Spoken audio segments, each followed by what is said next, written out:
Welcome back, our viewers. Thank you so much for always tuning in and keeping it here at PrayerCaveTV. Thank you so much because we know that you get edified, entertained, equipped, and educated by our various programs that we bring to you. And as we usually say, this is your all-time spot, the Youth Nation Show, and I am your favorite host, Borin Boyani. And today in studio, we have a very interesting guest who are taking us through career development and what are the do's and the don'ts, where do we need to up our game, and become better, even as we strive to become better in our areas of our careers. And we want to learn more about mentorship. What is the role of mentorship in career development? Do we really need mentorship? And how do we even get mentors? Sometimes there are people you admire, you want to get to, but there's always this thing that tells you, hey, ule hata huwezi mfikia. Maybe we can talk more about mentorship and what's the role of mentorship in career development. I'd say that a mentor is a necessity if you want to grow as a young person, because a mentor plays such an integral role in helping you structure yourself, in helping you unpack your goals, in keeping you accountable, because we are human beings, and you find we set goals at the beginning of the year, and most of us, even in this room, I can ask you our goals from January to now, who is tracking? Who is up to date? Even last year's, we didn't even accomplish. And it's normal. But when you have a mentor, then the mentor is able to help you track and realize those goals for you. A mentor opens doors for you. My first employment opportunity, paid employment opportunity, was a door opened by my first mentor, Wangari Murugu, whom I'd met at the Nairobi Hospice, and she's still my mentor to date. So yes, for you to grow far, you have to stand on the shoulders of giants. Wow, that is powerful.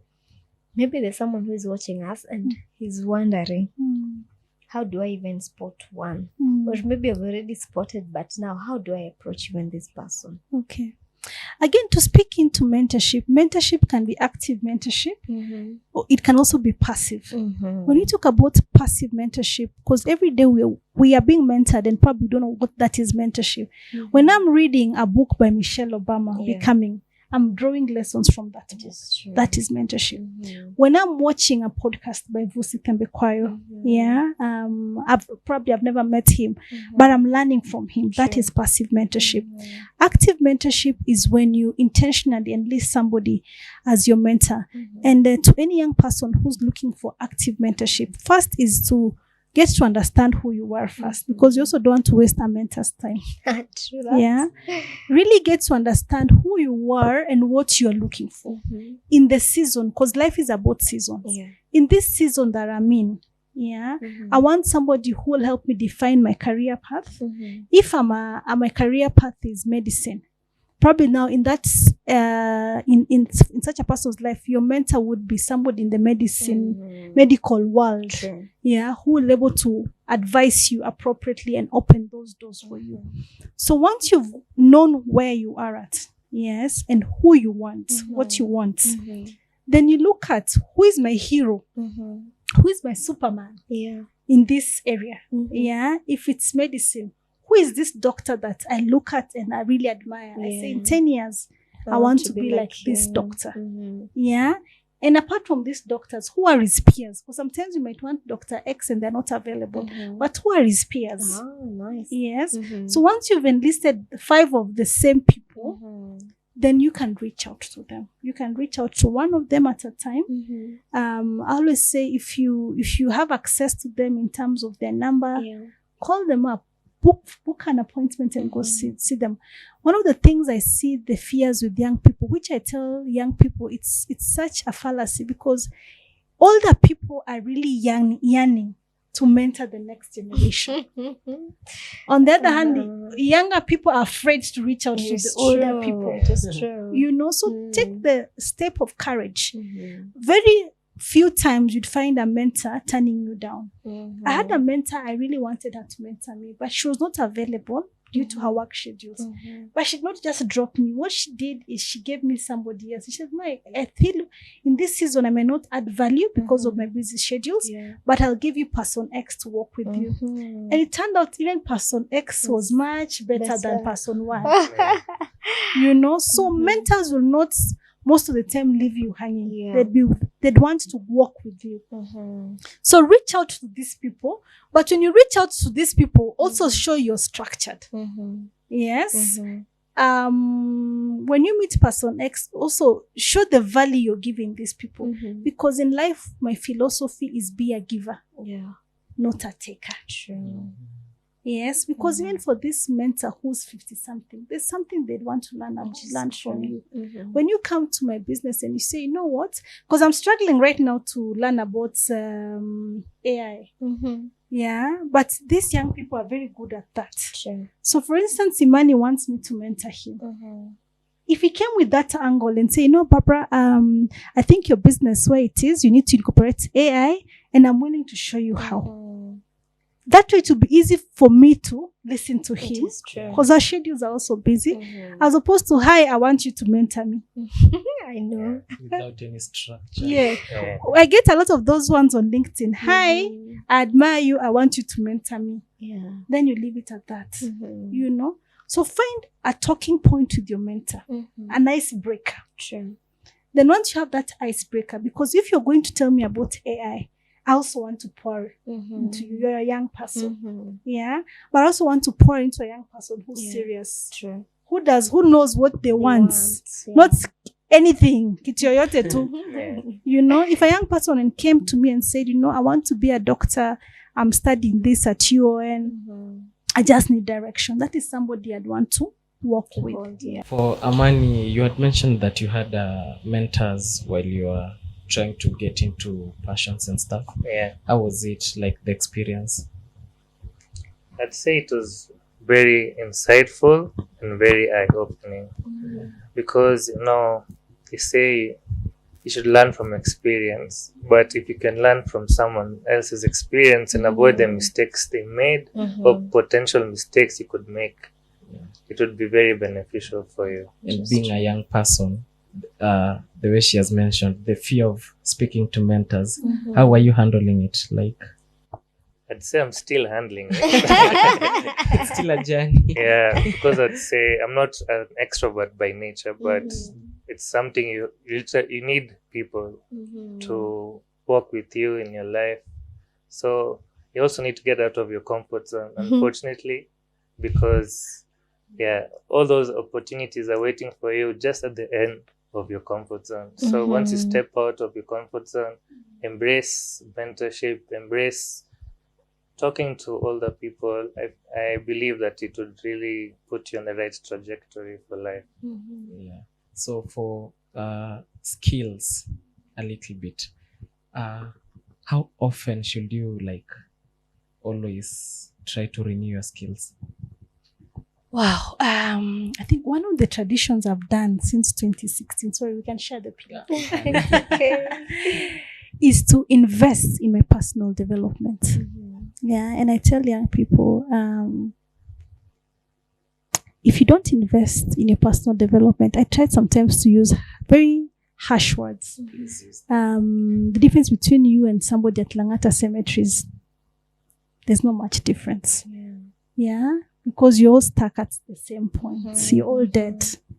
Yes, the world is really evolving every day. Every day when I wake up to watch CNN, there's something new. So number one, immediately you start working, be intentional about investing in personal development. Do a course. There are a lot of free online courses, you know, because young people say, oh, I don't have the money, which is understandable.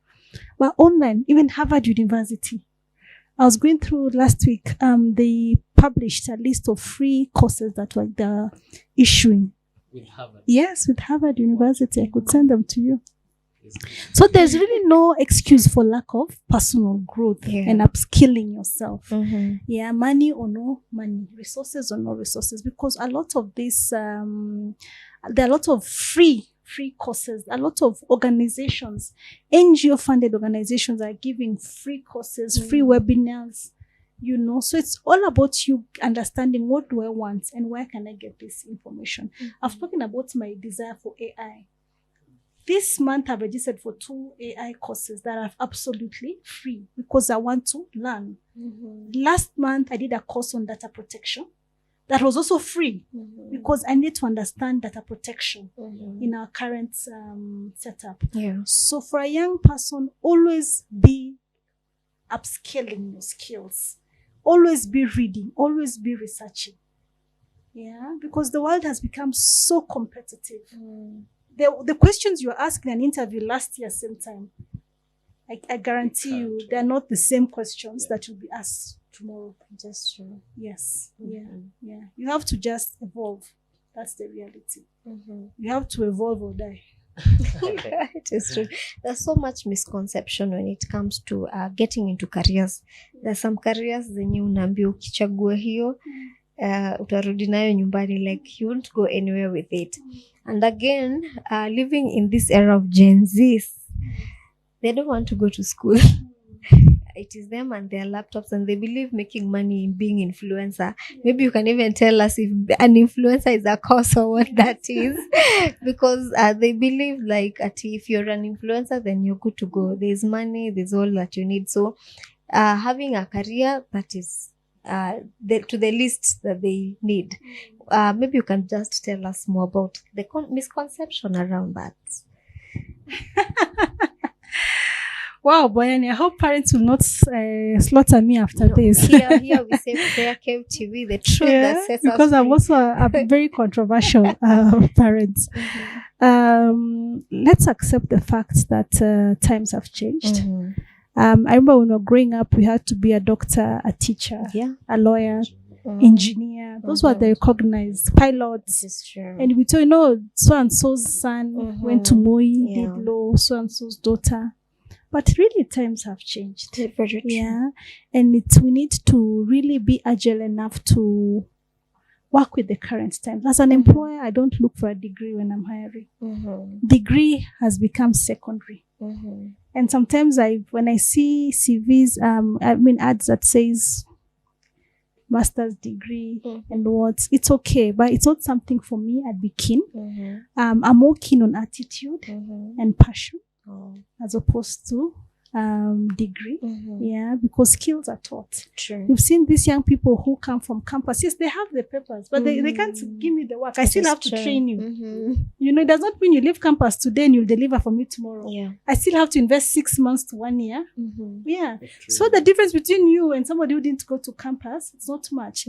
I think the only thing is that being in school, there's a way it prepares your mind really for the job market, but it does not necessarily contributes to your outputs at work. So I respect all professions. I respect influencers. We have influencers who earn more than all of us here. That is true. Yes. And they're putting food on the table. They're taking care of their families. Today, if my daughter came and told mommy, I want to be a DJ. I've paid school fees until you've gone to campus. Then you want to be a DJ. I say it's okay. That's what makes you happy. It's all right. Yeah. But most parents wouldn't go with that. Nimelipa school fees yote alafu nitakupa DJ. I mean, as a parent, let's guide our children, but let us not dictate. As a young person, be bold, be fearless. Don't do an engineering course to please the society or to please your parents. Yeah. You only have one life to live. Sure. If your skills are in the disk turntables, see how to monetize your skills. Yeah. So long as you do it in an environment that respects the society, that does not go against the values of the society. Yes, I know a lot of so many people who never entered university, but they're doing so well in their careers. On the same hand, I have so many of my friends who are masters and have doctorates, and they're still doing well.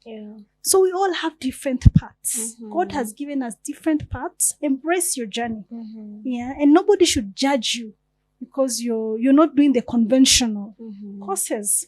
Yes, I have a friend of mine who He's very good at coding, but he didn't go past Form 2. And now UN is using him a lot for coding and he's making money. Yeah. At Form 2, he was labeled the rebellious child because he dropped out. And we have those seasons in life. It's not how much you fall. It's, am I willing to pick myself up? You know, after being 4 years in the cold and suffering, he said, you know what, I can try out something. And now he's been able to rebuild himself. Yeah. So it's not about your papers. It's more of the attitude that you have, because skills can be taught. Skills are always taught. Wow. Yeah, but when you have a wrong attitude, nobody will want to touch you. Which is true. Yes. And the passion to learn. And the passion. So for your company, Yes. so how do you do your mentorship? A little bit of description. Spark Empower is a 9-month mentorship program.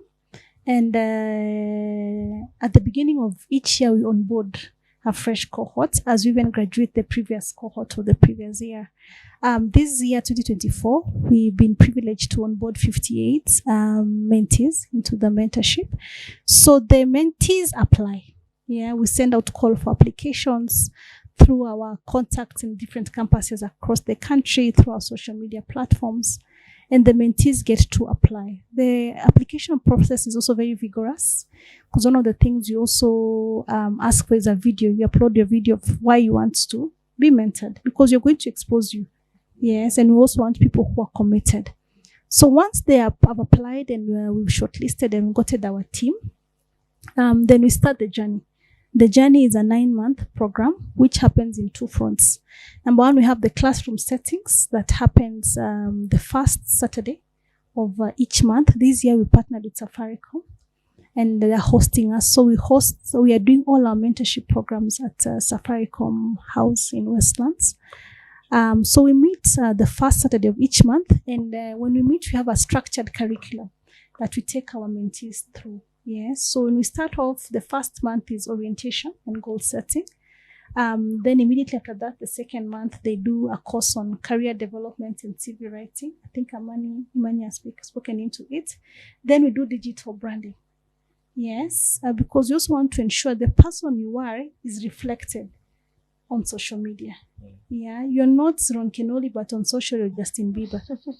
Calling yourself something else, you know. And even your values are reflected. I can connect. This is the same person. So after career development, we take them through digital branding. We have a course on sexuality. There's a lot of unhealthy sexual practices happening in our campuses today.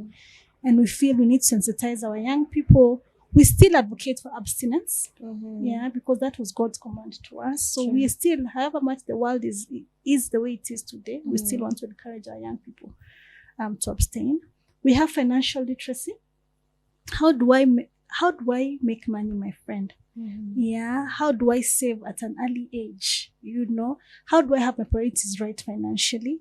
We have entrepreneurship, because not all of us will get jobs, but we all have skills. So by the time you're leaving, you've done your own projects on entrepreneurship to help you just unlock the skills, so that even if I'm still employed, I can still have something else I'm doing on the side, which hoping eventually will be your main thing, your main gig. We have sustainability. I believe in us doing business that goes beyond profits, but business that is centered around people.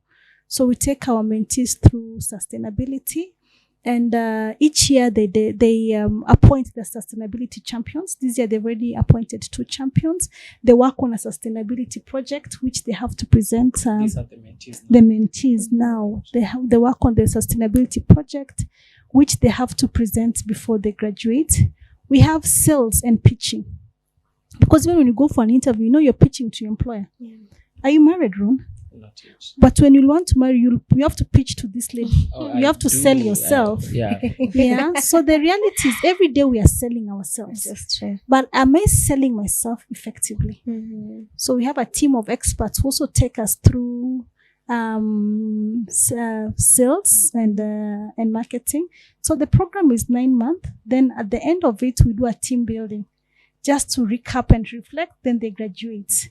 Apart from that, we also pair our mentees with a mentor. Because 9 months is also a long time. You can be coming to the sessions and going, and then you leave empty. It happens. It's possible. It's like going to church. If I ask you what your pastor spoke about on Sunday, probably you don't remember. It was powerful. Jesus said, I was so blessed. I was so blessed. Yeah. That's where it ends. But we match our mentees to mentors first based on the skills. If somebody is in engineering, they want to partner with, give you a mentor who's in engineering to work with you through the 9 months. Because when you remember, we started off with goal setting. And when we start off with goal setting, the mentees do their goals. So it's one thing, like we've said, you can have your goals in, you put them under your pillow. But now your mentor will be meeting with you every month to also help you unpack those goals, to keep you accountable. You said this month you're going to apply 3 jobs. Which ones have you applied? What's the feedback? Which ones have you gone for interview? And how can I help you? You know, so the mentor is to work with you as you do your classroom sessions. You did career development this term, this month. Have you reworked on your CV? Send it to me. Let me have a look at it. Yeah, now that your CV is ready, what's the next step for next month? We are applying for jobs.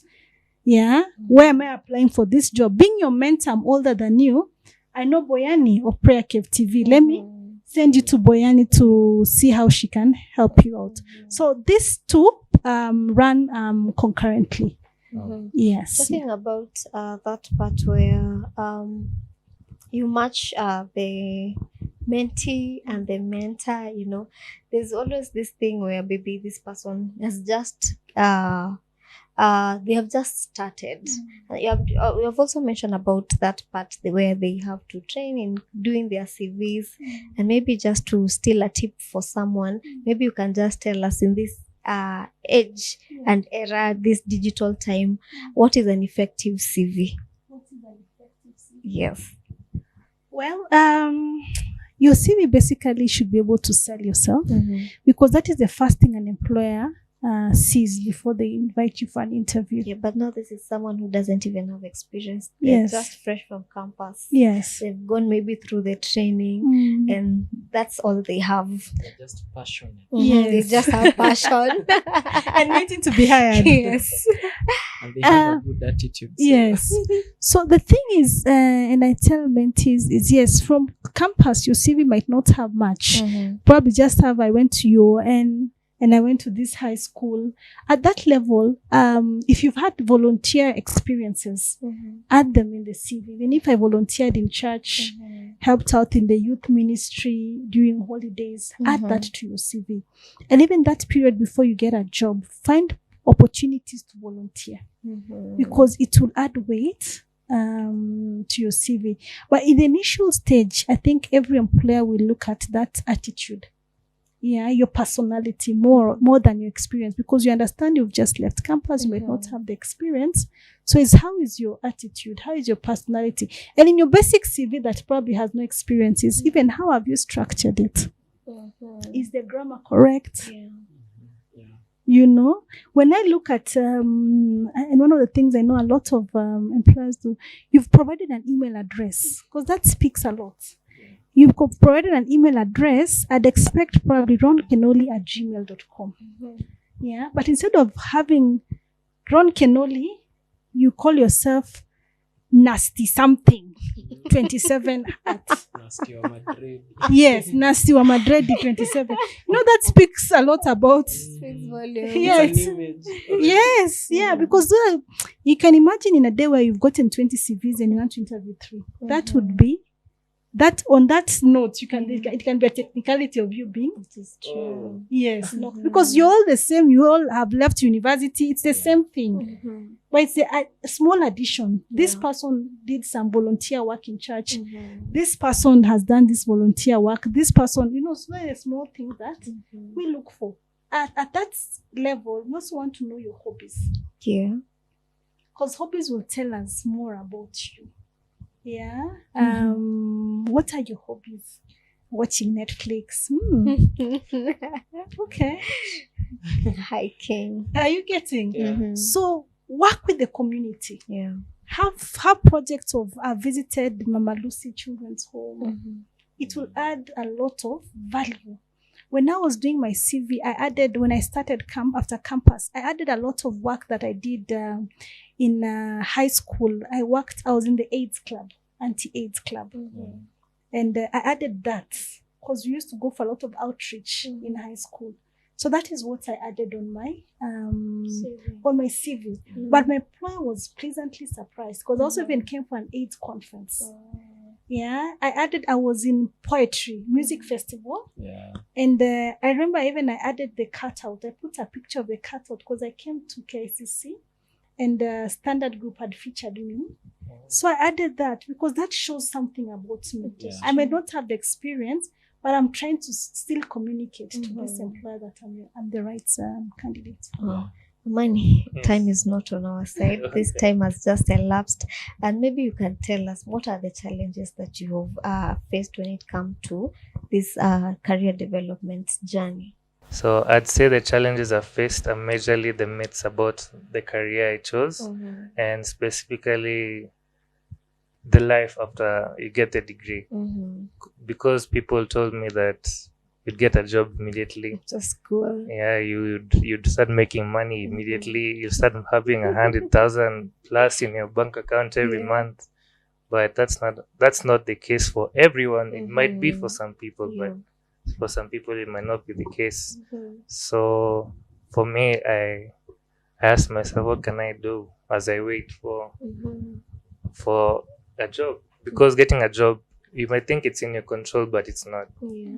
So what can I control? I can control the time I have now. What can I do with the time I have now? What skills can I learn? Sorry. So for me, I took software development as the path, and yeah, I have an app already available on the Play Store. It's about to launch, so maybe that can be my passion if this legal career doesn't work out. But if you have a fallback plan. Yeah, so you always have to have plan A to Z, not just A, B, C. Awesome. And also, like Barbara said, that you have to have the right attitude. And as they say, your attitude determines your altitude. Like how far you'll go will be determined by the attitude you have. And I think people misconstrue attitude to be a feeling. Yeah. It's a choice you have to make. It's a choice that you have to make intentionally, and you have to make it every day when you wake up. Oh, wonderful. Barbara, even as we come to a close, maybe 30 seconds, you just give us a parting shots and tell us if someone maybe wants to join, how can they find you? Okay, if you want to join the mentorship program, you can reach out to us on our socials at Spark Empower, and also via our website, sparkempower.com. We are on LinkedIn, we are on TikTok. I love TikTok because of the challenges. We are on Instagram and Facebook, and we love working with the Gen Zs. Yes, so our next intake will be in December because we've closed the intake for 2024. So we'll do another intake in December for the 2025 cohort. But before that, also, we post a lot of nuggets on our socials, which young people can still benefit from. Yes, and for those who have pressing needs, we also have an email address that they can send their questions, and we're able to just respond and see how to assist them. Awesome. Yes. Thank you so much.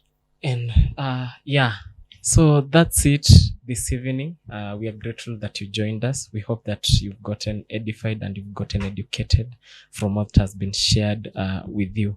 And until next time, peace.